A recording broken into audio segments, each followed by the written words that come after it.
Hello, friends. So we're learning in Torah Samach Aleph in Likutei Moharan, continuing learning through Likutei Moharan with this set Seder. So, right after Parshas Korach, we're entering into the idea of what is leadership supposed to look like. We saw the model of leadership of Moshe Rabbeinu, we see the model of leadership of Korach, and where was it that Korach's mistake was? And what is it that Korach was going for? Now, Rav Nachman doesn't explicitly mention Korach in this Torah, in Samach Aleph, but there are a lot of hints here that I think, coming right off of Parshas Korach, it's very clear some similarities that we see. So we read from the second portion, where the first part is an idea of what is emunas chachamim. What does it mean to have a chacham in your life that you believe in and that is a guiding light for you? Now in Chelik Beis, in the second part of this Torah, we're understood what a chacham that one should not follow looks like, which we'll get into. The first part is the importance of emunas chachamim. Now Rav Nachman gives us some form of a litmus test to see when is there a chacham that we should go after and when is there a chacham that we shouldn't. He says, V'yesh manhigim shenikroim b'shem Rebbe. He says there are people that have the title Rebbe, that have the title of some leadership position. Shelemodim me'elu hamutaros, and they are caught up in these externalities. Similar, think of whatever it is that Korach was caught up in. V'lo dai she'enam yecholim afilu lahanhig es atzmam, and it's not enough that they can't even run their own life in a healthy way, in a way of connection to Hashem. And these are strong words that Rav Nachman is saying. These are strong expressions. But he says there are people that are in positions of leadership that not only can they not run their own life in a healthy manner, they can't inspire others, all the more so. And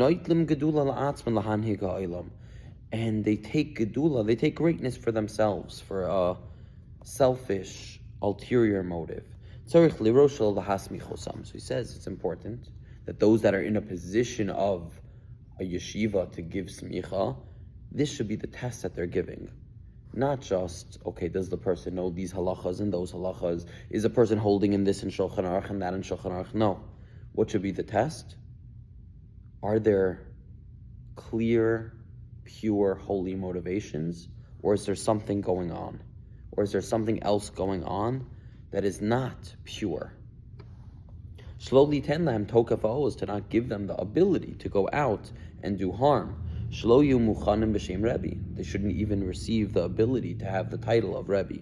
Keim atzmam einam chayavim kolkach. Ki yesh lahem yitzhara gadol hanigoylam. Says on these people that have such a desire for control, for leadership in an unhealthy way, it's almost like they have such a yitzhara for it. It's almost you feel bad for them. We have to be careful not to give them the platform in which to abuse that. Because those that give them the platform, and they give them smicha, they give them the platform for it. Nachman used a very strong lashon and says they have to answer for that. So what are we saying here? Let's go into Korach for a second. Vayikach Korach. All the Mefarshim talk about that he took. It wasn't about what he could give, it was about what he could take. That's already one of the first steps, the first signs to know. Is it about what I can take or about what I can give? The Gedushas Levi talks about this. He says that there's a tzaddik who lives his life trying to find ways to give nachas ruach to Hashem. Trying to give nachas to Hashem. So to a tzaddik who's trying to give nachas to Hashem, he couldn't care less if he's the one to do it, or what?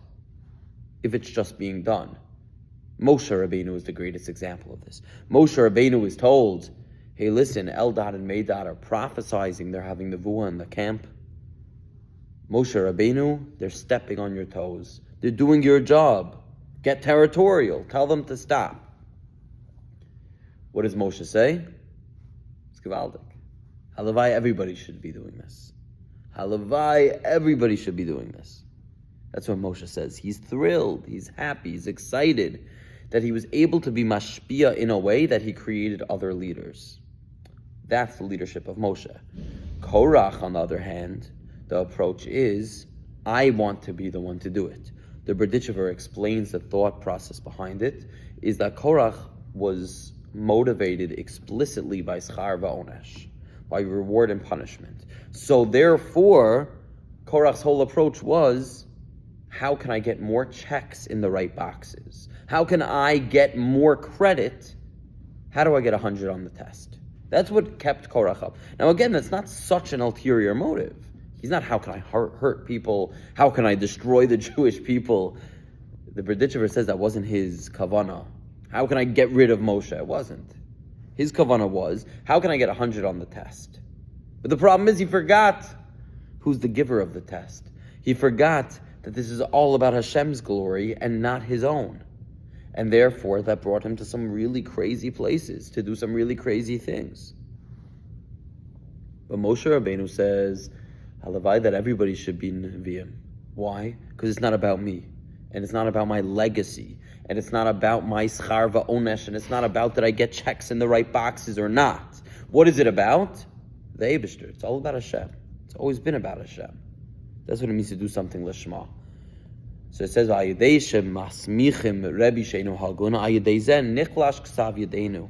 say then what happens? Ksav yadenu, the ability for us to write, is weakened. How so?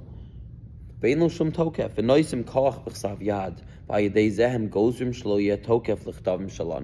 that it takes away from the ability that a Jew has to write something in a sefer or otherwise in a letter. So saying that the koach of channeling godliness through our ability to pick up a pen or a pencil to write something and to take ksav yad into the world of kedusha, nichlash, it gets weakened. Why? When we take a pen and paper and we write a haskama for someone she'eno hagun, that is not proper. By deizeh goizrim gam kin the garish b'nei Yisrael makom hayishuv shenis yasvu sham Yisrael kvar amakom shlohi sham Yisrael molam. It says so much so that this has a trickle effect to impact the Jewish nation into our very ability to have sustainable living. Now, what does that mean? So it's saying the ability, the written word of Svarim and Smicha are one. How are they one? Because it says, Yeshua ben Nun mole ruach chachma. Yeshua was full of chachma. Ki samach Moshe es yadav, because Moshe transferred Smicha, literally leaned on. He took his hands and he leaned on him. He gave over Smicha. He leaned on him, and that gave him the chachma. He drew the chachma from Moshe. The word yad koseves and the word samach es yadav, and he put his hands on him. Both of this has to do with hands. So the ability to take your hands and to write something comes from a place of chachma. Because through the letters is how the whole world was created. That everything was done through Hashem. Dvar Hashem, through the words of Hashem, and those are the words, the letters, the words that we then take and put into sentences and take a pen and write. Then in every letter there is chachma. Just the ability to verbalize a word requires chachma. Just the ability to hear something and internalize what it means, and to take random sounds and movements of our mouth and have that be turned into the spoken word or the written word requires chachma. That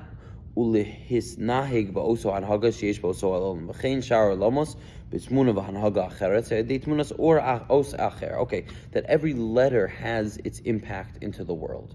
So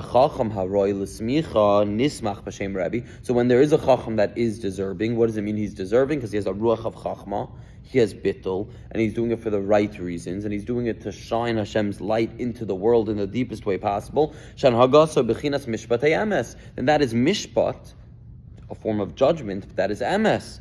And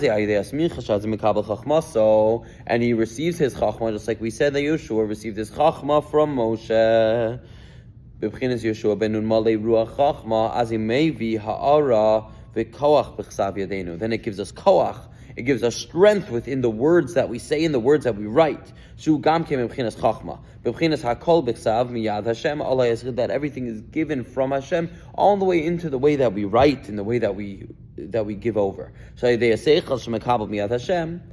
seichel that we receive from the yad of Hashem.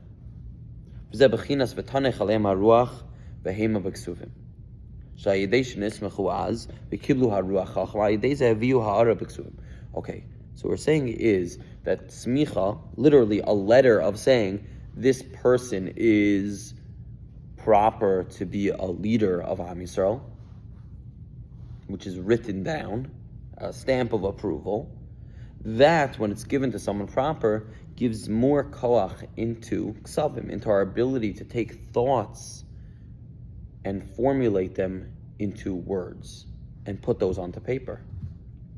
Alternatively, when smicha is given to someone who is not proper to receive smicha, then what happens? It weakens our ability. Now, what does it mean proper, improper? If Nachman keeps saying here, what does it mean proper, improper? It's someone who is using their leadership capabilities to further benefit themselves as opposed to further benefit Hashem's glory in the world. That's the test. That's the litmus test. Is it for you or is it for God? If it's for you, then it's better we pass. If it's for God, then that's exactly who should be receiving positions of leadership. And we have to be careful here because there is no person who's going to be completely absolved of any nagia, of any ulterior motive. But you know in your own heart if why you're doing something is for your benefit or if it's to do good. It doesn't mean that we have to spend our time making ourselves crazy, finding that there's not even an ounce, a tiny bit of ulterior motive. We should be checking in with ourselves. We should make sure that we're doing things for the right reasons. But at the same time, we should realize that the nature of a yid is to do good. So if you ask yourself, why am I doing this? And if the answer is as simple as, because Hashem wants me to, then that's a good answer. The answer is as simple as, because it helps other yidden, because it helps other people, because it helps something in the world, that's a good answer. If the answer is, because it furthers my career, it puts me in a position of this or that, that's already Korach. That's already Korach energy. Okay. Now we get into a twist that we wouldn't have thought to go, but it's going to open up some big things. It goes from the Garish Yisomi Makom Shnis Yashvu Kvar. So we mentioned about how this can pull a Jew out of a place that we've already established. Now what does that mean?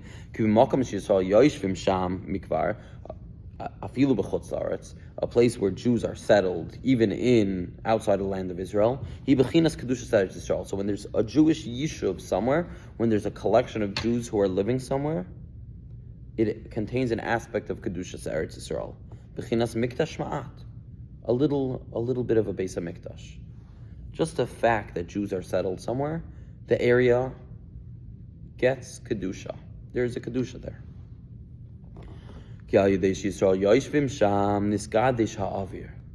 Just because Yidden are there, the air is holy. It's kavod. Just a bunch of Jews are sitting somewhere, the air becomes holy. Bechinas avira Eretz Yisrael. To that, Rav Nachman says this explicitly. B'chinas avira Eretz Yisrael, like the air of Eretz Yisrael. Ki ayidei ksav yadeinu, because through ksav yadeinu, what does it mean ksav yadeinu? Again, ksav yadeinu means that we are taking chachma from Hashem and putting it into action in this world. Niskadesh ha'avir b'chinas avira Eretz Yisrael machkim. It gives chachma, like we just said. Chachma, where it Yeshua ben Nun malei ruach chachma. And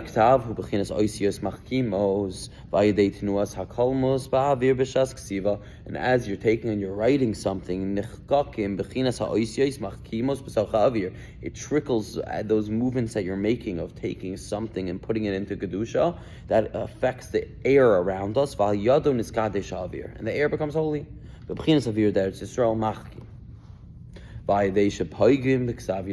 when we're doing something in an improper way,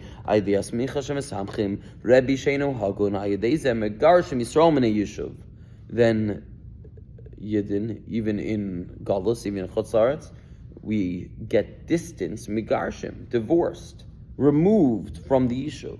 Now, I don't know if this means explicitly physically removed, or it means that the avira, the Eretz Yisrael, is taken away. The air of Eretz Yisrael is taken away from that place. It becomes like a barren desert, where there is no kedusha, as if Yidden have never been there, as if Jewish people has never been there. So what are we saying? We're saying that when the Jewish people get together, Rav Nachman is saying that when the Jewish people get together and they do some act of holiness, it brings an aspect of Eretz Yisrael into that place. Now, what does it mean it brings an aspect of Eretz Yisrael into that place? Remember, we've been talking about Korach, which happens right after Parsha Shlach. The avira, the Eretz Yisrael, is a place where Hashem's tzimtzum is not as strong. Where Hashem's presence, think of the Beis HaMikdash, Hashem interacts with us in a way with a little bit less tzimtzum, where we have open miracles. So much so that it trickles into mitzvahs hatluyos ba'aretz. That the very nature, the very land is absorbed with holiness, so that we have mitzvahs hatluyos ba'aretz. Mitzvahs that are specific and unique to the land of Israel, even agriculturally. And what that means is that the land of Israel has a little bit less tzimtzum than the rest of the world. It is easier to grab holiness than it is elsewhere. But what that means is that when a Jew connects to Hashem, lishma, for Hashem's sake, they've created an aspect of avira to Eretz Yisrael. Because they've looked around at the world around them, wherever they might be in the world, outside of Eretz Yisrael, and they didn't just see a physical reality.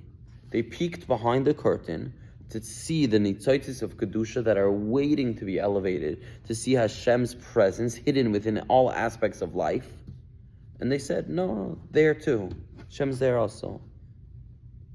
Hashem is here also. And when you do that, you've created an avira Eretz Yisrael, because you've lifted some of the tzimtzum. So you've actually created a mikdash ma'at. It's not the base of mikdash, it's not Eretz Yisrael, it's avira Eretz Yisrael. It's a mikdash ma'at. Why? Because you've revealed godliness. You've revealed HaKadosh Baruch Hu within the tzimtzum. It's a little bit harder to do. But he says that's what the role of Jews, wherever we might be, is to strip away some of those layers. So a manhig she'eino hagun is incapable of that. Why? Because his whole avodah is for him. His whole focus is on himself. He's not able to think, how do I strip away the tzimtzum to reveal godliness in this place? Because that's not the way he's thinking. He's thinking, how can I get more kavod? How can I get more respect? How can I further myself? Vayikach Korach, that he took. So the more we focus not on what can I take, but what can I reveal? What can I reveal of Kedusha in this place? That's, you're creating an avira Eretz Yisrael wherever you might be. Wherever you are, you're creating an avira Eretz Yisrael. We're going to skip a little bit. So it says, and not just in terms of what's existing there, but in terms of bringing down souls, bringing down neshamas into the world. Just like a fruit or a vegetable grows, right? It needs a certain kind of earth to grow in a physical sense. So too, in a spiritual sense, holy neshamas don't want to come down to a place where there is so much hiddenness. They say, I can't be there. They want to go to a place that's already been somewhat revealed. There's an Indian that a person is shown their entire life. A neshama is shown their entire life, everything that they're going to experience by coming down to this world. And they say, yes, send me down. I'm in. I'll take it. Which, when a person is going through something hard, to remind ourselves, I already saw this happening. I already knew this would happen. I don't remember agreeing to this. But on a soul level, I saw this happen, and I said it was still worth it for me to come down here. Whatever pain, whatever difficult experience one is going through, they've already opted in. They already said to Hashem, I have the opportunity, Shaloi Nivra. And I said, Toiv La'adam Shenivra. Better to be brought down here, even with whatever struggle I'm going to experience. Now, when we cultivate the spiritual land that we're in, when we reveal an avira that is Yisrael wherever we might be, all the produce that is growing there, that a person eats, that go into our very physical being, it's already in the Bechina of Eretz Yisrael. And then when a person is born, they're literally born into a place of avira Eretz Yisrael. And a holy neshama says, you can bring me there. I accept coming down to this place. I say all souls are holy, that every soul has its own tafkid, every soul has its own tikkun that it has to do in this world, and some souls are drawn from a different place.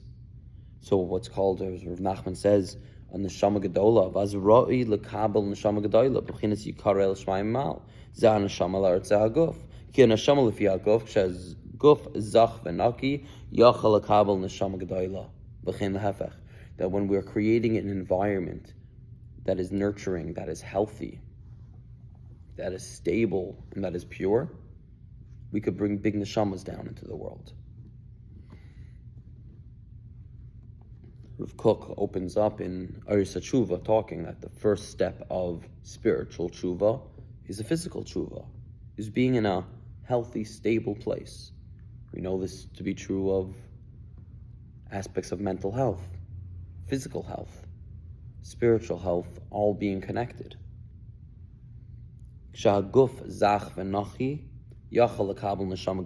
think this is just talking here about a neshama being brought into the world as a baby being born, but revealing aspects of our own neshama to ourselves. Our neshama is a part of Hashem that is Ein Sof, that is unbelievably deep and real, and we're just scratching the top, the tip of the iceberg, what we experience on a soul level. And just repeating these words again, when we are living in a way that is intentionally pure and holy and l'shem shamayim, you are able to be conscious of the depths of your greatness of your soul. And if not, and if a person is being metamtem his lave, if a person is living in a way in which they are stunting their own spiritual growth, because the emes is, we have a choice how to live. We choose to do things that are spiritually conducive or spiritually inhibitive. That's up to us. We have that choice. It's gewaldig. It's empowering. And the more we choose to say, I want to have guf zach v'naki, I am then revealed. Hashem then reveals to me. It's a natural cause and effect that Hashem has made. Then I'm able to be in touch with more aspects of my soul. He says,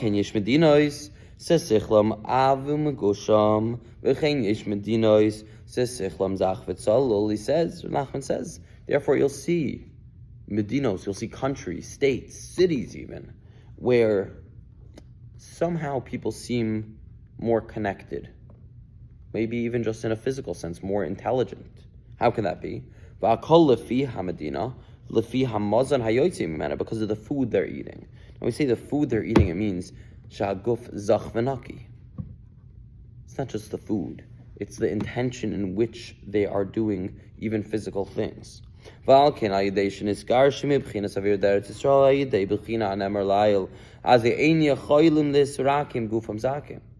when we're not living in a way that is intentional, that is holy and that is pure, then we don't have a guf that is zakeh.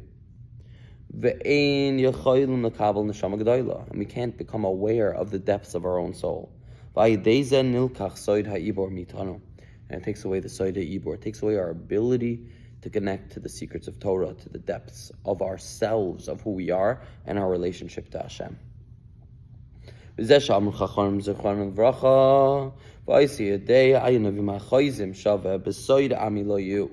what does it mean?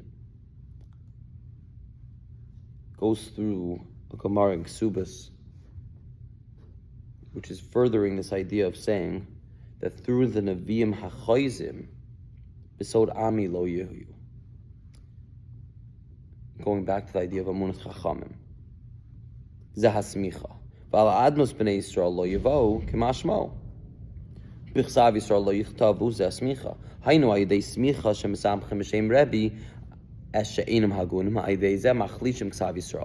so through having leaders that are drawing from the place of Korach, that are not doing it lishma, that impacts the city, that impacts the town, and that impacts the further generations, to realize the responsibility on the leaders and the responsibility on those that are bringing in leaders, to have people that are doing things l'shem shemayim. And that's what it means to have the opportunity to bring an avira d'Eretz Yisrael in or avira d'Eretz Yisrael out. What is this avira d'Eretz Yisrael? It is a peek behind the mask. It is putting on, imagine, like a 3D glasses where you see another dimension. It is seeing the additional dimension. Without that dimension, we can call that avira d'Eretz Yisrael. Putting on your 3D goggles. And you put on these goggles, you're able to see that a chair is not just a chair and a table is not just a table, but rather they are objects which are reflecting God's greatness. And they are objects that we can utilize to further connect to HaKadosh Baruch Hu. And you see a person, and you don't just see a person standing inside of you, basar v'dam. You see a soul, and you see someone who's struggling, and you see someone who wants more, and so on and so forth. To be mistakel b'seichel sheish b'chol davar. It's like Rav Nachman opens Likutei Moharan, opens it up with that teaching. The stakel b'seichel sheish b'chol davar means I am not confined by tzimtzum. I'm not confined by looking at life in a superficial manner. That what I see in front of me is what I think is actually there. No. What I see in front of me so many layers, and it's up to us to peel away the layers of that onion until we get to a place of when we can get to a nekuda tova, when we can find something real and holy and pure as we peel away layer after layer. And this is talking about ourselves, and this is talking about others, but to peel away those layers until we get to avira d'Eretz Yisrael, which is what? The place of no tzimtzum, the mikdash ma'at, the Beis HaMikdash, the place where Hashem is openly revealed to us. It says, okay, but what if someone finds themselves reading this Torah, listening to the Shiur, reading this Torah, and they say, man, I feel totally stuck in this. Rav Nachman says, don't worry, right? Never be mi'ayish. There is a water that can purify you. What does that mean? That Hashem is throwing clean, cleansing water on you, and you were cleansed. So what does that mean? How do we get, what is this water? What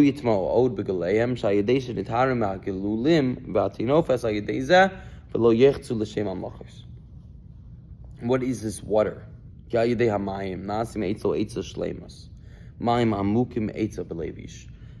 Mayim, says Mayim comes from a place of machlokas. What does that mean? Mayim riva. Why is Mayim machlokas? It's a little confusing. We say, how do you get out of this through machlokas? But machlokas can also be a powerful thing. Machlokas means there's a dichotomy.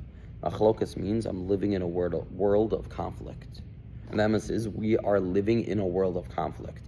If we feel conflicted in life, that's a sign that we're conscious. That's a sign that we're alive, that we're aware. Why? Because our whole being is conflict.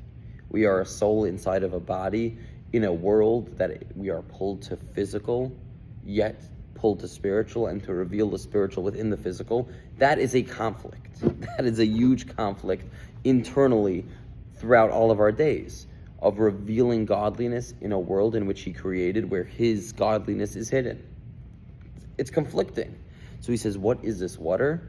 The water is bechinas machlokas, mei meriva. So he says, if a person is living in this place and he says, wow, everything we were just saying is Korach energy, I feel a little bit this is talking to me. How do I overcome it? By realizing that we're complex. By realizing that life isn't so clear and life isn't so simple. There's a world of machlokas inside of me. And right now, I've been pulled into the other side of things. Right now, I've been pulled into an atmosphere that was mei meriva. I've been pulled into that side of the machlokas. But what's the beauty? Is that if there's a machlokas, it means there's two opposing sides. I can just as easily to go to the other side. If I've been pulled into a mindset of Korach, I can also just as easily be pulled into a mindset of Moshe Rabbeinu. If I've been focusing on vayikach, on what I can take, I can also then just switch it and focus on what I can give. Machlokas means it's not engraved in stone. Machlokas means it's not clear what the answer is. So if a person is stuck in this way, ve'elu hamayim bechinas machlokas, bechinas mei meriva. It's gewaldig. That I'm not stuck. That, okay, so until now I've had this svara. Okay, fine, I've had that svara. But now the svara is the opposite. So machlokas is, it can change. Who do we hold like? You have this answer, you have this answer. So if you've been holding like Korach and acting in a way that was drawing from the koach of Korach, say, okay, up until now I've had this internal struggle, this machlokas, if you will. And now I'm going to choose to draw from another place. Now we'll wrap it up with this idea. This is the idea of going on Rosh Hashanah to a tzaddik. Specifically, Rav Nachman spoke about it many times in many different ways, the importance of going to visit him on Rosh Hashanah. Ki Rosh Hashanah hu yoyim dedina shel kol Hashanah, because it's the day of din. V'kol echad ve'echad ba'im kedushaso v'tzimtzumav el tzaddik ador. So a person is coming with their holiness and their tzimtzum and their struggle and their place in which they feel confined. Shu b'chinas kodshei kadashim. That the tzaddik, if the tzaddik is a proper tzaddik, is a reflection of Kodesh Kadashim. B'chinas Evan Shtia. B'chinas Kil Hashem Mitzukei Aretz V'yesh Slaim Tevel. Shema Tzadikim Shaleim Nishta Ha'ilam. Saying this is what it means by a tzaddik Yisod Olam, who the world is drawing their avira, the Eretz Yisrael, through the tzaddik. V'yidezen Imtakim Kol Adinim. So it's a day of din. It's a day of judgment. So where do you have to go? You have to go to someone who understands judgment, but knows Mishpatei Emes, but knows how to take the concept of judgment and put it into Emes. Because every soul is like a rock. Like it said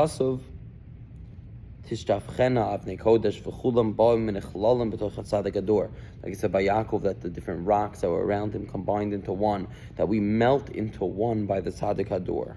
Shehu b'chinas Evan Shia v'yidezen imtakim kol tzimtzumim.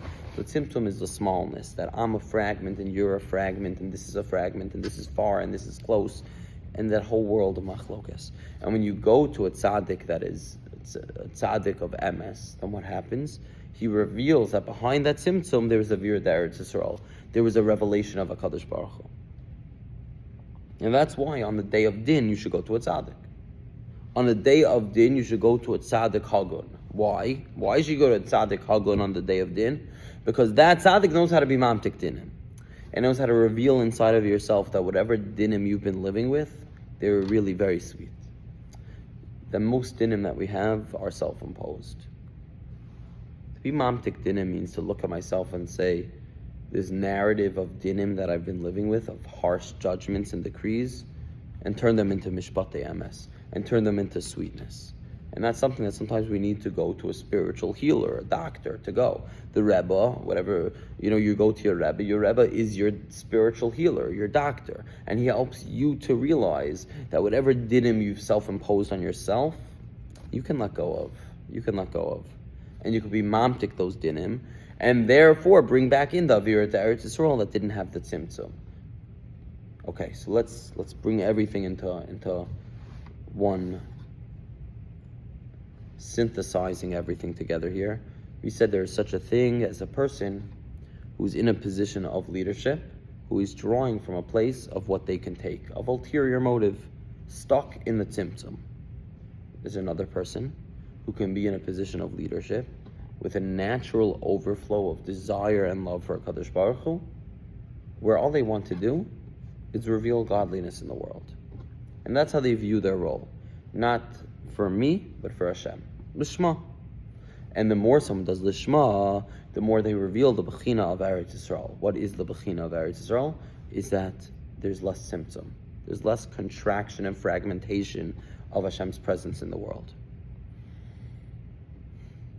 So when you find the tzaddik ha'emes that is able to do that, and when we find in ourselves the ability to take avira Eretz Yisrael in all places that we're in, and say, wherever I am, whatever I'm doing, there too I can serve Hashem. From that place also I can serve Hashem. You've created a mikdash ma'at in your home, in your office, in your neighborhood, in your shul. You've created it, turned it into a mikdash ma'at. And if not, unfortunately, you've just perpetuated the tzimtzum. So Hashem should bless us to see whatever it is that we experience, wherever we spend our time, to have a little bit of a kavanah of saying, how do I bring the avira of Eretz Yisrael? How do I bring the air of Eretz Yisrael into this place? You're sitting in a meeting, you're in school, you're at work, whatever it might be. And you take a moment to yourself and you say, how can I bring avira of Eretz Yisrael into this place? How can I strip back some of the tzimtzum that is here? Because the emes is, it's not that hard, and it's not that tough.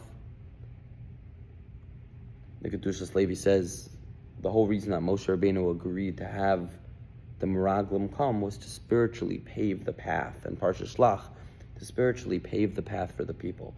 It says because when a Jew is on a mission to reveal godliness, nothing can stand in its way. Nothing can stand in a person's way when they are trying to reveal Hashem's presence in that place. Nothing. If we have ulterior motives, a lot of things can get in our way.